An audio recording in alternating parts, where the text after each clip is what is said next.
बहुत सुना था गुलमर्ग के बारे में, लेकिन जब यहाँ आए तब पता चला कि ये गुलमर्ग को हेवन ऑफ अर्थ क्यों कहा जाता है। तो वेलकम है दोस्तों हेवन ऑफ अर्थ कश्मीर में, यानी गुलमर्ग में। दिल्ली, भोपाल, कोलकाता या किसी भी शहर से हो, जम्मू या श्रीनगर के रास्ते आप आसानी से गुलमर्ग पहुँच सकते हो। इस वीडियो में हम बात करेंगे कैसे आप एक ही दिन में श्रीनगर से गुलमर्ग का सफ़र कर सकते हो। गुलमर्ग के अंदर क्या क्या टूरिस्ट प्लेसेस आपको एक्सप्लोर करनी चाहिए, यहाँ की स्नो एक्टिविटीज़, स्कीलिंग और स्टे ऑप्शंस, और सबसे खास गुलमर्ग की मशहूर गंडोला राइड के बारे में। आपको गंडोला राइड के लिए कितना चार्ज आएगा, टिकट कैसे और कहाँ से मिलेगा, राइड के टाइमिंग्स क्या है और टिकट कंफर्म करने का सबसे बेस्ट टाइम क्या है, सब कुछ इस वीडियो में हम डिटेल में बात करेंगे। और हाँ, गंडोला राइड के बाद आप क्या एक्सप्लोर कर सकते हो वो भी ज़रूर देखिए। तो चलिए शुरू करते हैं ये magical journey. Hello and welcome दोस्तों, स्वागत है आप सबका अपने यूट्यूब चैनल बजट ट्रैवल पर। और मैं हूँ मामून आपके साथ, और मैं आपको ले जाने वाला हूँ वर्चुअल टूर। तो चलिए शुरू करते हैं इस टूर। तो दोस्तों मैं बताते चलूँ कि आप कहीं से भी हो, आपको पहुँचना होगा श्रीनगर कश्मीर को घूमने के लिए। तो आप क्या कर सकते हैं, बाय ट्रेन आ सकते हैं या फिर बाय फ्लाइट श्रीनगर पहुँच सकते हैं। बाय ट्रेन आने के लिए आपको मेरी एक ब्लॉग है, उसको आप देख सकते हैं, या फिर आप कटरा या उधमपुर से होते हुए बनिहाल, और बनिहाल से होते हुए आप श्रीनगर पहुँच सकते हैं। ये आपकी डे 1 होगी।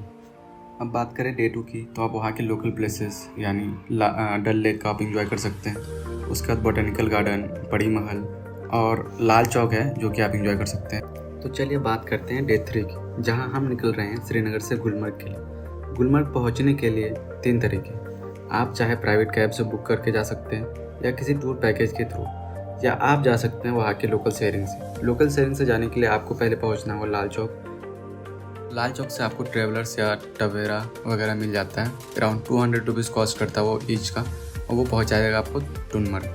टूनमर्ग से आपको 13 किलोमीटर और जाना है जो कि है गुलमर्ग। तो वहाँ से भी लोकल शेयरिंग ऑप्शंस मिल जाते हैं, वहाँ से बसेस भी चलती हैं, तो आपको चिंता करने की कोई टेंशन नहीं है। रास्ते के व्यू को एंजॉय करते हुए सवेरे सवेरे हम पहुँच गए 8 बजे के अराउंड टूनमर्ग, जहाँ सभी लोग रुकते हैं और यहाँ से ठंड के कपड़े लेते हैं। ये अगर आप ठंड के कपड़े ना कैरी किए हों तो आप यहाँ पे ज़रूर लें, यानी शूज़ और सॉक्स और जो भी सी चीज़ें हैं, वो जैकेट्स वगैरह सब मिल जाएंगे आपको यहाँ पे। अराउंड 200 कॉस्ट करता है ये लोग जैकेट्स के, 100 रुपीज़ शूज़ के और 100 रुपीज़ सॉक्स के। तो आप यहाँ से रेंट पे ले सकते हैं। ऑल्दो ये चीज़ें आपको गुलमर्ग में भी मिल जाएंगी। तो यहाँ पे थोड़ा ओवर चार्ज करता है, मैंने जब कंपेयर किया वहाँ के हिसाब से, तो आपको वही जाके लें तो बेहतर है। इसके बाद आप यहाँ से, अगर आप लोकल शेयरिंग से आ रहे हैं, तो यहाँ पे आपको बहुत सारे कॉन्ट्रैक्टर्स मिल जाते हैं जो आपको प्राइवेट कैब भी दे सकते हैं सस्ते में, या फिर आप लोकल शेयरिंग में ही यूज़ करके आप पहुँच सकते हैं गुलमर्ग अराउंड 100 रुपीज़ में। यहाँ से बसेस भी चलती हैं और लोकल टवेरा भी, तो आप उन चीज़ों को यूज़ कर सकते हैं। यहाँ की एक चीज़ मेरे को खास लगी कि यहाँ पे जो स्कॉर्पियोज़ वगैरह है ना, ये सभी चीज़ें लोकल शेयरिंग में चलती है, और ये सभी कमर्शियल नंबर होती है। इसी बहाने अगर हम टनमर्ग की एल्टीट्यूड की बात करें तो सी लेवल से ये 6820 फीट की ऊंचाई पर है, और अगर हम बात करें गुलमर्ग की तो वो अराउंड 8000 के आसपास है। अगर हम बात करें अब कि टनमर्ग से गुलमर्ग की डिस्टेंस, तो ये अराउंड 13 किलोमीटर के आसपास है। तो गैस यहाँ पे गाड़ियाँ चलना इतना ईजी नहीं होता है। यहाँ पे 4x4 हो तो सही है, डिफेंडर वगैरह, एल्स आपको ये चक्कों में लगाना पड़ता है जंजीर। इस जंजीर से गाड़ियाँ ज़्यादा स्पीड भी नहीं चलती है और ये कंट्रोल में रहती है, यानी चक्का स्लाइड नहीं करता है, और इससे पूरा कंट्रोल रहता है गाड़ियों पे।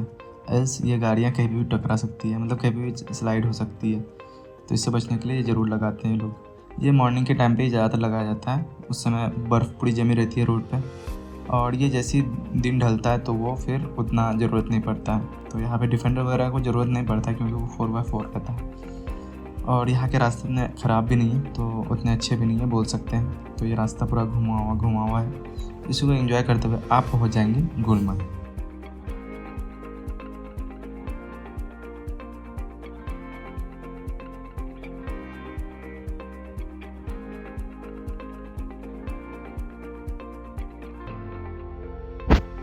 तो गाइस इसी को एंजॉय करते हुए हम पहुँच गए गुलमर्ग, यानी गुलमर्ग का जो मेन पॉइंट है, जो जिसको बोल सकते हैं बस स्टैंड वगैरह।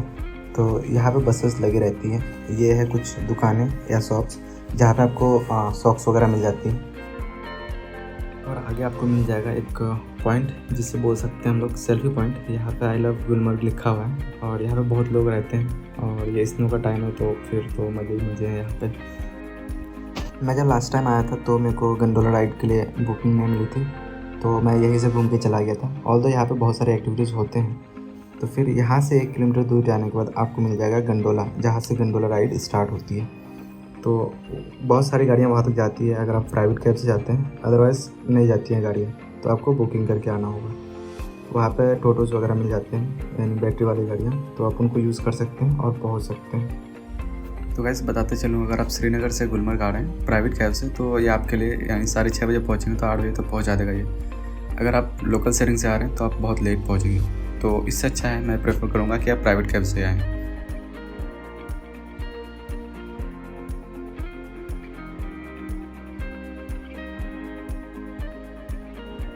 अब हम पहुंच गए गंडोला टिकट काउंटर, जहां पे ऑफलाइन टिकट आपको मिल जाती है। तो हम चलते हैं टिकट लेने के लिए, देखते हैं क्या होता है।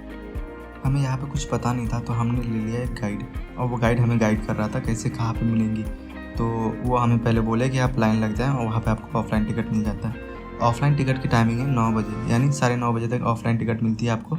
उसके बाद आपको ऑनलाइन बुकिंग करना होता है।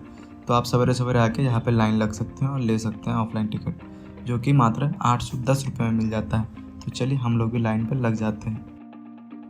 बताते चलो गाइस, यहाँ पे आपको बहुत सारे टूर गाइड मिलेंगे, तो उनको पहले पैसे नहीं देने हैं।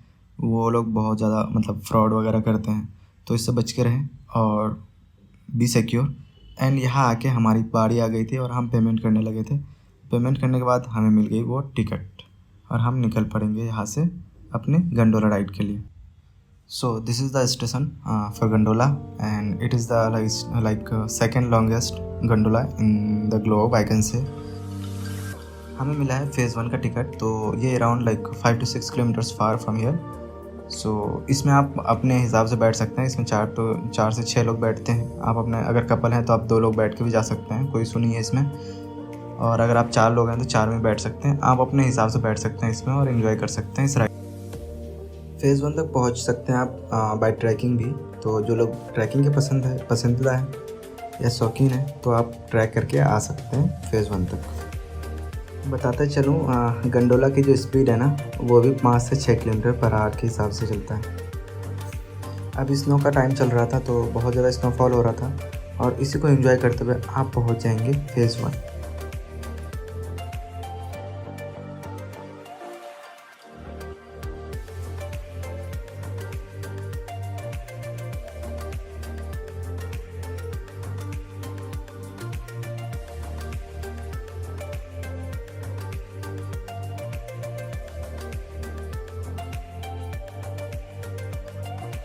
तो गाइस फाइनली हम पहुंच गए फेज़ 1, यानी कोंगडोगरू।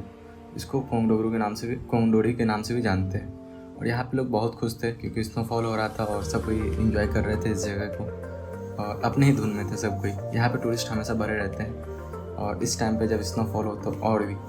यहाँ पे बहुत सारे फिजिकल एक्टिविटीज़ भी हैं जो कि आप कर सकते हैं, यानी जो यहाँ पे कुछ एक्टिविटीज़ हैं जैसे कि स्कीइंग है, स्लेजिंग है और स्नो बाइकिंग है। स्नो बाइक अभी खुली नहीं है क्योंकि ये मॉर्निंग 9:30 बज रहा है, तो वो लोग ट्रैक करके आ ही रहे हैं सामान लेके, रास्ता बनाते हुए।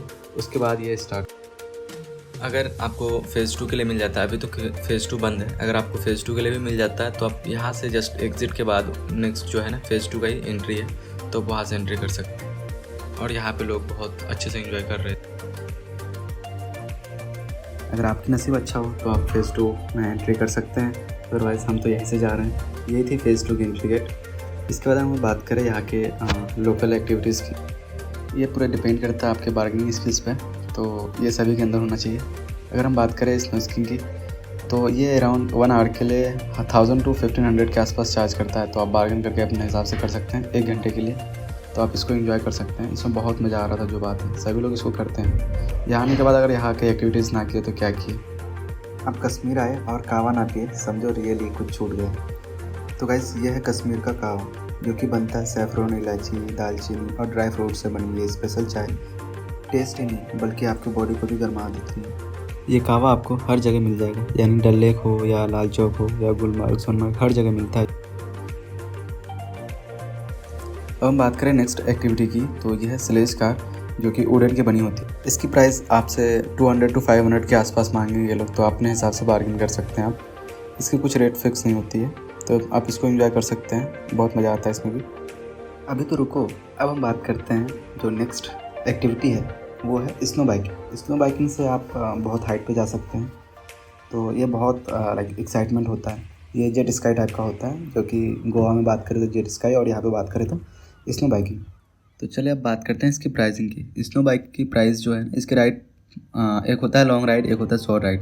शॉर्ट राइड के लिए ये आपको 1000 रुपीज़ चार्ज करते हैं और लॉन्ग राइड के लिए आपको 2000 रुपीज़ चार्ज करते हैं। तो आपको इसको ज़रूर करना चाहिए। आई थिंक ये बहुत ज़्यादा एक्साइटमेंट होता है इसमें। तो गैस इतने हाइट पे आपको खाने की भी सुविधाएं मिल जाती हैं यहाँ पे। तो यहाँ पे बहुत सारे रेस्टोरेंट हैं, तो आप इनमें से किसी एक में भी ट्राई कर सकते हैं। यहाँ के भी खाने बहुत अच्छे होते हैं और प्राइसिंग भी थोड़ा है, सही है इतने हाइट के लेवल पे। तो इसको एंजॉय करने के बाद हम रिटर्न हो जाएंगे अपने श्रीनगर की ओर। तो दोस्तों ये था हमारा सफ़र श्रीनगर से गुलमर्ग तक, जहाँ हर मोड़ पर आपको एक नया नज़ारा मिला और जो कि बहुत यादगार रहेगी आपके लिए। तो गाइस इसी सफ़र के साथ हम लोग इस वीडियो को समाप्त करते हैं। और अगर आपको ये वीडियो अच्छा लगा तो आप कमेंट में ज़रूर बताएं, और आपको अगर ये हेल्पफुल लगा हो तो लाइक, शेयर एंड सब्सक्राइब ज़रूर करें। मिलते हैं अगले एपिसोड में एक नए डेस्टिनेशन के साथ। तब तक के लिए खुश रहिए, घूमते रहिए और इंडिया का खूबसूरती को एक्सप्लोर करते रहिए। Thank you.